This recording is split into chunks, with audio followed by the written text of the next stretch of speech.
अस्सलाम वालेकुम जी। मुसलमानों में जो जितने भी फ़िरके हैं, इनके जो अख्तलाफात हैं, अगर आप इन अख्तलाफात पे बात करें तो अगर ये लोग सब मिल बैठें और दरमियान में कुरान को रख लें तो इनके जितने भी अख्तलाफात हैं एक नशिस्त में ख़त्म हो सकते हैं।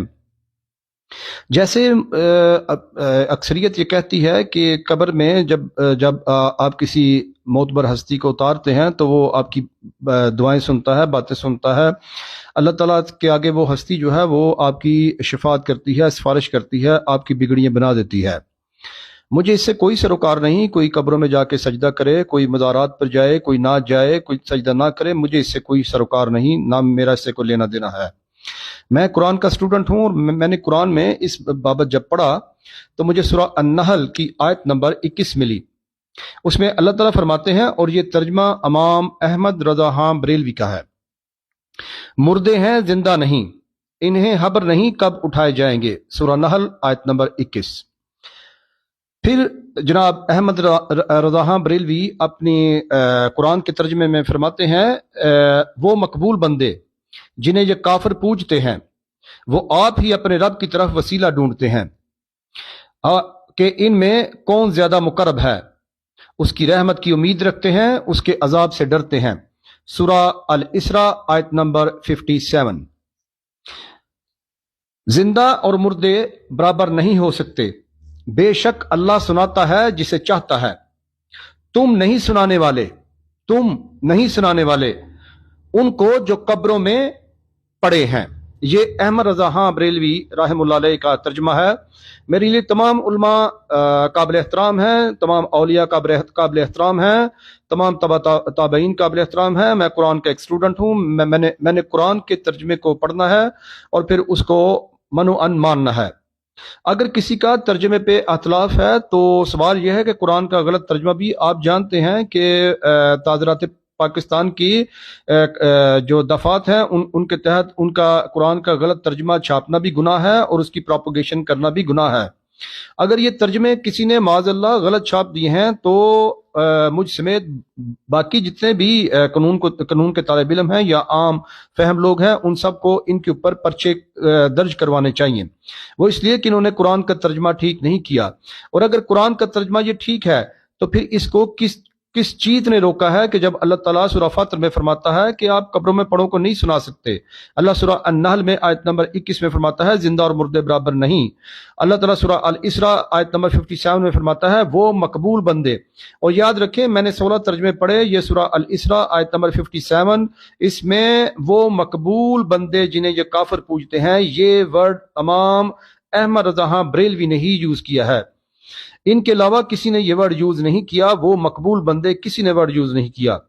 अब या तो मैं कुरान के सीधे सीधे तर्जमे को मानूंगा या कोई मुर्शद पकड़ूंगा, फिर वो मुर्शद मुझे इसका तर्जमा ठीक ठीक करके बताएंगे या फिर इसकी तशरीह ठीक ठीक करके बताएंगे और फिर अपने मतलब का मुझे वो समझा देंगे कि मुझे ये पढ़ना चाहिए कि नहीं।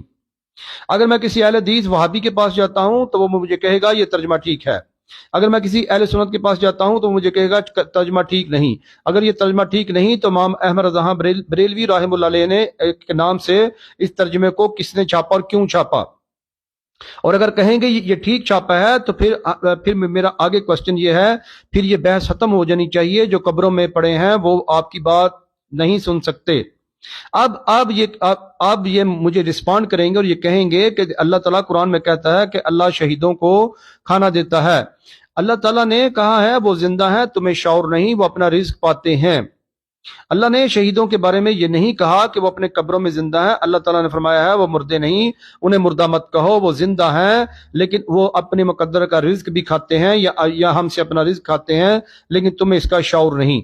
ये अल्लाह ताला ने जो शहीदों के बारे में बात की है वो हमारे शऊर को अल्लाह ताला ने जिक्र किया है। शऊर का शऊर आप किसे कहते हैं, इसे पढ़ लें। शऊर किसे कहते हैं? आंखें जो देखती हैं, कान जो सुनते हैं, ज़हन जो सोचता है, दिमाग में जो उसका अक्स बनता है, दिल में जो जज्बात उठते हैं, जो इंसान का तजुर्बा बनता है, इसे शऊर कहते हैं, अक्ल कहते हैं, फहम कहते हैं।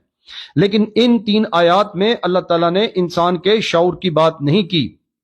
अल्लाह ताला ने सीधी सीधी बात की है कि जो कब्रों में पड़े हैं आप उन्हें नहीं सुना सकते। اللہ تعالیٰ کے جو معتبر بندے ہیں وہ اللہ کے مقربین ہیں. یہ اللہ تعالیٰ نے فیصلہ کرنا ہے کہ اللہ کے کون مقربین اور کیا اور کون سے بندے جو ہیں وہ معتبر ہیں. آپ اور میں یہ فیصلہ نہیں کر سکتے. ہمارا یہ حسن ظن ہے کہ یہ جتنے بھی اولیاء کرام ہیں یہ سب اللہ تعالیٰ کے مقربین بندے تھے. یہ سب جنتی ہیں. یہ سب ہمارا حسن ظن ہے. اللہ کرے ایسا ہی ہو، لیکن ہم اور آپ ان کے بارے میں کوئی ڈگری جاری نہیں کر سکتے. قرآن میں صحابہ کے بارے میں اللہ نے فرمایا ہے کہ اللہ ان سے راضی، وہ اللہ سے راضی. انبیاء کے بارے میں اللہ نے فرمایا ہے، اہل بیت کے بارے میں اللہ نے فرمایا ہے. ان کے علاوہ جو ہے وہ ہم کسی کے بارے میں ڈگری جاری نہیں کر سکتے. ان کے بارے میں ڈگری بھی، یہ جو پاک ہستیوں کا میں نے ذکر کیا ہے، ان کے بارے میں بھی ڈگری اللہ تعالیٰ نے ہی جاری کی ہے اور اللہ نے قرآن میں جاری فرمائی ہے.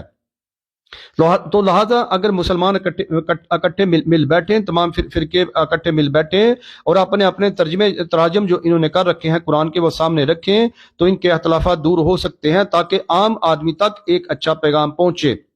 جبکہ قرآن آپ کو کہتا ہے مردے نہیں سنتے، اور جب آپ کا مولوی ممبر پر کھڑا ہو کر وہ باتیں سناتا ہے کہ جی مردے سنتے ہیں، تو پھر میرے جیسا طالب علم کنفیوز ہو جاتا ہے. وہ کہتا ہے میں قرآن کو مانوں یا آپ کی جو تمہید ہے، لمبی لمبی جو تقریریں ہیں ان کو مانوں.